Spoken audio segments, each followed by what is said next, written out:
Comment faire face à la critique? Bonjour, je suis très heureux de pouvoir parler de ce sujet avec vous. Comment faire face à la critique, aux critiques que l'on peut recevoir, aux critiques que vous recevez dans votre quotidien. C'est un sujet que j'aborde souvent dans mes formations avec un point de vue un peu particulier. Vous allez voir ça. Je m'appelle Patrick Borne, je suis coach et formateur et puis je suis également instructeur d'arts martiaux et de self-défense.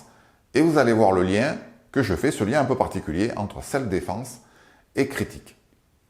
Quelles que soient ces critiques, qu'elles concernent votre travail, la décoration de votre maison, vos vêtements, le repas que vous venez de préparer, l'avis que vous avez sur un sujet, peu importe, les mécanismes qui sont en œuvre sont les mêmes.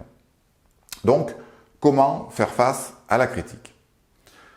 Tout d'abord, vous devez prendre en considération quelque chose d'extrêmement important, c'est que la critique est inévitable. Que ce soit dans la sphère professionnelle ou dans la sphère personnelle, vous aurez toujours des personnes qui vont avoir un point de vue différent du vôtre, une vision des choses différentes.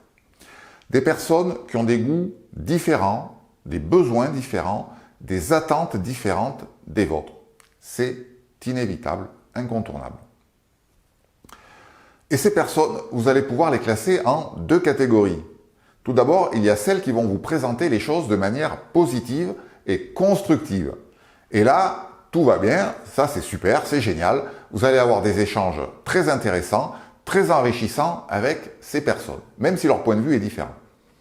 Et puis, il y a celles qui vont critiquer et vous balancer un truc qui va vous faire bondir, qui va vous heurter, vous allez vous sentir attaqué, peut-être blessé.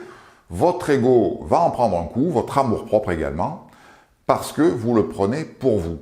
C'est le fameux « tu qui tue ». Je ne sais pas si vous avez déjà entendu cette expression, le « tu qui tue », tuer, donc le « tu », le verbe « tuer ». Si tu avais réfléchi un peu avant d'agir, tu n'en serais pas là. Tu aurais pu mieux t'habiller pour aller à ce dîner, ou bien tu es toujours en retard. Ce que tu dis ne tient pas la route.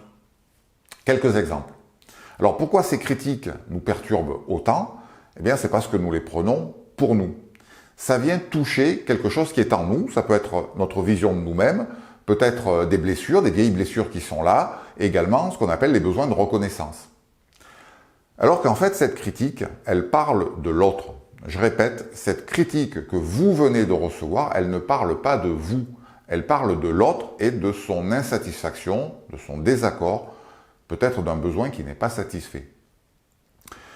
Et puis, ça peut aussi parler de sa manière d'être, de sa manière de présenter les choses, de son attitude dans la vie en général. Donc, je vous ai parlé d'un lien entre la self-défense et la réponse à la critique. Une attaque engendre une réaction de combat, de fuite ou de soumission. Et pour faire face à une attaque physique, pour y répondre, il faut accepter le fait même d'être attaqué. Accepter cette énergie négative qui nous fonce dessus pour ne pas ni la subir ni la fuir. Et l'accepter, c'est prendre contact avec elle, la contrôler pour la réorienter et neutraliser l'agresseur. Voilà, c'est ce que j'apprends à mes élèves dans les cours de self-défense.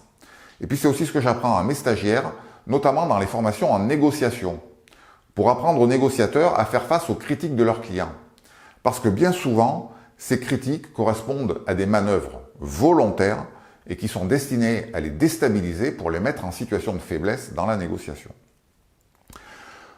Acceptez la critique, car elle ne parle pas de vous, mais elle parle de l'autre.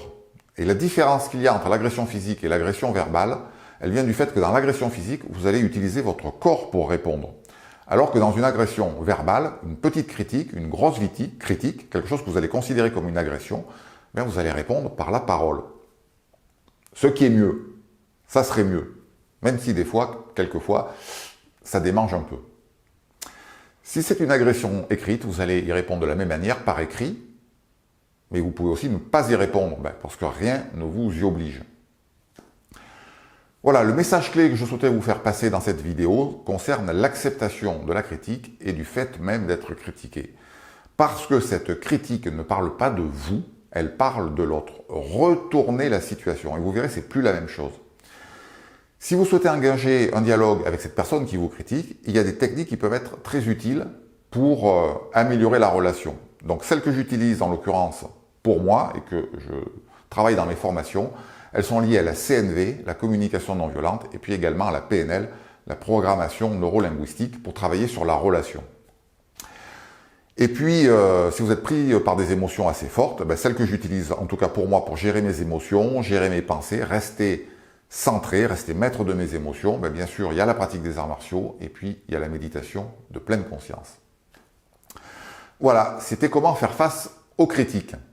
Et du coup, je me dis qu'il serait pas mal de faire une vidéo sur comment être dans une critique constructive ou comment formuler son insatisfaction de manière positive pour l'autre. Se mettre plutôt du côté de celui qui envoie la critique et voir comment vous pouvez, si vous avez l'impression d'être un petit peu critique, transformer votre manière de parler, votre manière d'être et votre manière de faire les choses. Voilà, dites-moi ce que vous en pensez. Vous pouvez le mettre dans les commentaires de cette vidéo. Vous pouvez aussi, si vous le souhaitez, vous abonner à la chaîne. Et puis je vous dis à bientôt.